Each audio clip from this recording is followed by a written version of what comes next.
The left want you to believe that the main proponents pushing racism and hate crimes in this country and in this city are white conservatives. What they don't want us to acknowledge is the fact that a lot of that crime happens within minority communities, minority on minority crime. And we see a prime example of this from this past week in New York City. Take a look. You Hispanic ass people don't deserve nothing in America. You understand? Nothing! You don't even deserve to sit around me. You understand that shit? You don't deserve nothing out this You dirty, uneducated You don't deserve to be around me. I'm being respectful.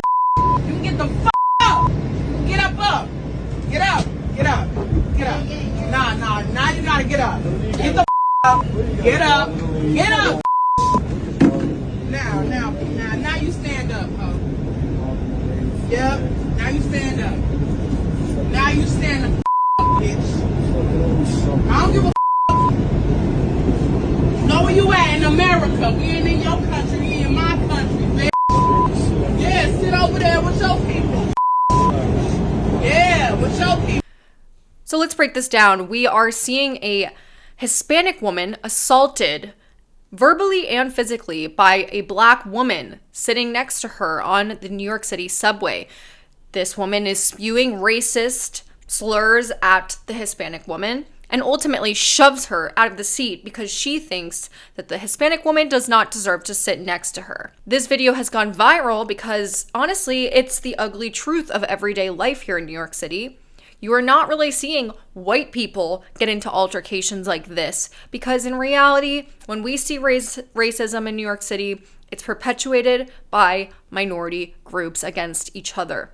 Gangs, robberies, assaults, slurs. It is not unity amongst minorities. It's tension every single day. As a half Asian woman, I remember that even during COVID, the hate crimes against Asians were perpetuated by mostly African Americans.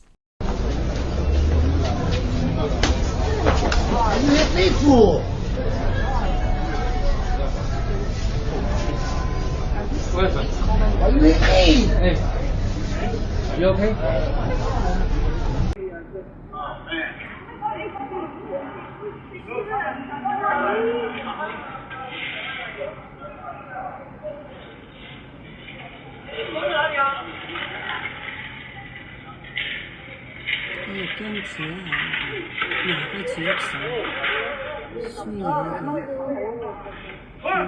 Oh, man.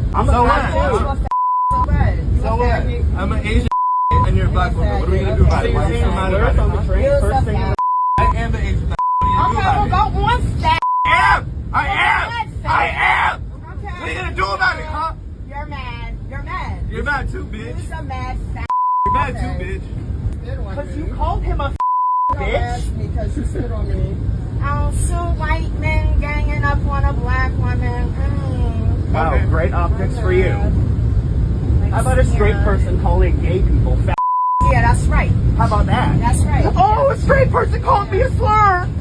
This is not me being racist. This is me accepting the truth.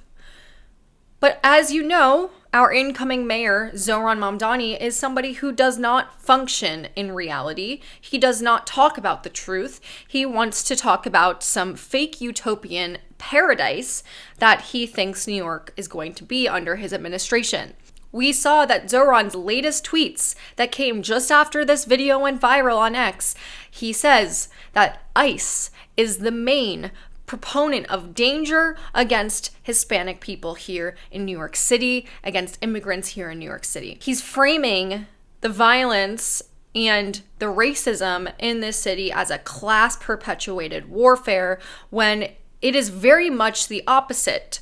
We see a lot of these hate crimes take place in areas of low-income populations against one another. It is happening within the same class. This narrative of blaming class warfare for all of the problems going on in this city ignores the real hate between minorities and low-income areas. It doesn't unite us. It is dividing us. And claiming that people don't need to assimilate and find mutual ground is the reason why we see this type of hate crime take place. This is supposed to be one of the most progressive cities in the country and in the world. And you wonder why you see things like this all the time in the subways and on the streets. And it's exactly because of progressive failures over the past decade, wanting people to immigrate here without assimilating, and it causes divide. Zohran frames everything as the rich against the poor, and he groups minorities together as united against the system. But if you are a minority and you live in New York City, you know that this is not the reality that we operate in. Class war ignores the real divides. Low-income neighborhoods, hate, like this assault that we just saw, isn't about class. It's about cultural clashes, a lack of assimilation, and no accountability. Obviously, people are not going to be sharing this video if it doesn't fit into their racism narrative. So we see here Zohran posting this video about protecting your neighbors. Let's take a look. Attempted to raid Canal Street and detain our immigrant neighbors. As mayor, I'll protect the rights of every single New Yorker, and that includes the more than 3 million immigrants who call this city their home. But we can all stand up to ICE if you know your rights. If you encounter ICE, these are the things that every New Yorker should know. First, ICE cannot enter into private spaces like your home, school, or a private area of your workplace without a judicial warrant signed by a judge. That looks like this.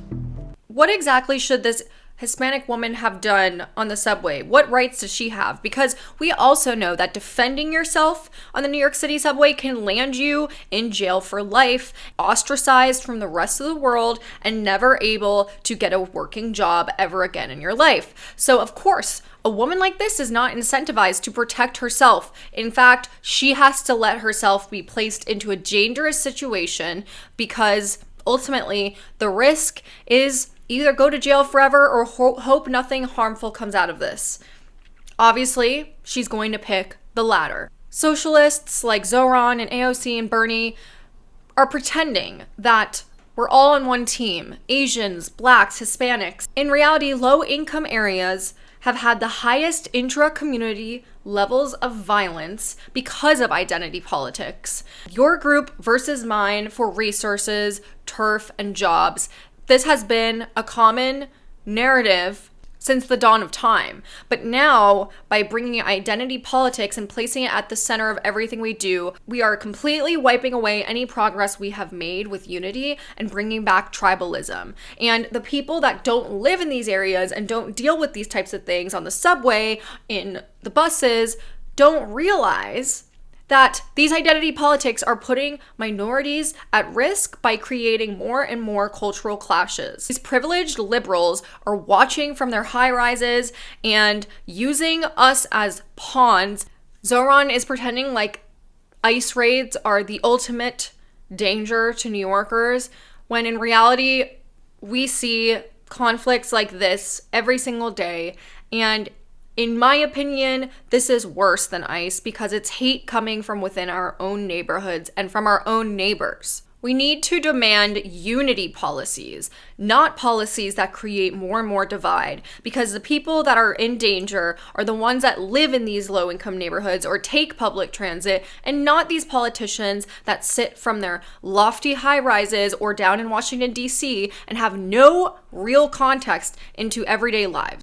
Let me know what you think about this. Honestly, I already know that people on the left are going to take this and say, oh, this is so anecdotal. You're just finding one video and blaming it for X, Y, and Z. And that's the most annoying thing, because we all know that things like this happen every single day in cities like this.